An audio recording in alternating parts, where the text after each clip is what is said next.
I think one of the most remarkable events of this last week is the families of the victims telling this horrific person, whose name I will only use sparingly, I forgive you. I don't know that I would have the strength to say that. Is this something that is particular to the AME church? Is this something about black churches? Is it Christianity in general? Yeah. Well, I mean, first of all, I think the whole world was moved by that. And I think that we've almost come to take for granted just the great moral strength of the black church in this country.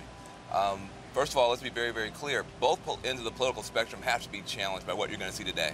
You have the secular left, from Bill Maher all the way over, who've been dumping on religion for the past 5, 6 years, saying religion is only about bigotry, it's only about violence, only the fundamentalists are religious. This is religion today. You're about to see the good part of religious faith, the strength that it can give you to get through unspeakable times. And you also have conservatives who, when there's any violence against America, only respond saying, we got to go to war. You're not going to hear that today. You're going to hear a conversation about how you deal with the worst of the worst and yet bring out the best of the best. That is the moral strength of the black church. And it's not just the AMEs. I'm a CME. But CME is a, you have a liturgical rivalry with the AME. Slight rivalry with the AMEs. Okay. But I do want to say this. This kind of strength, unfortunately, comes from practice. If somebody comes and picks up a 500-pound box, you say, how can they do that? Practice. Unfortunately, in this part of the country, African Americans have had a lot of practice learning to forgive racial violence targeted against us, and you're going to see that strength on display today. Doug Brinkley, tell us about the black church in the context of the civil rights struggles that we've seen.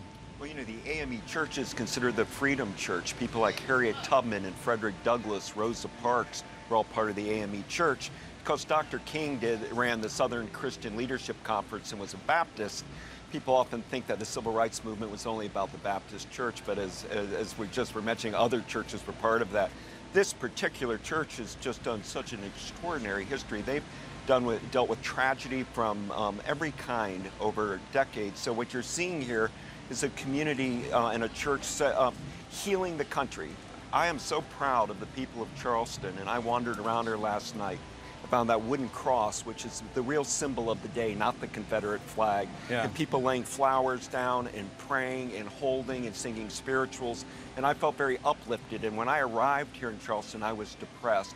And it's the power of Christianity today that's the winning spiritual energy. Dr. Moore, tell us what you're feeling as you hear the hymns behind us. Well, that's what I was just about to say. I've been struck by the hymns, not only right now in the church, but last night as I was walking around. Just a few minutes ago, we heard that majestic hymn, "A Mighty Fortress Is My God," that says, "The Prince of Darkness grim, we tremble not for him. His rage we can endure, for lo, his doom is sure."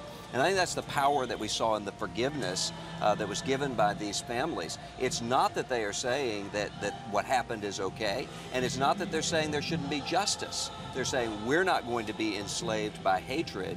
We're going to instead turn you over for the dealing of justice by the state and ultimately the justice of God. So that's moving. What the gospel's all about. It gives you shivers just hearing it.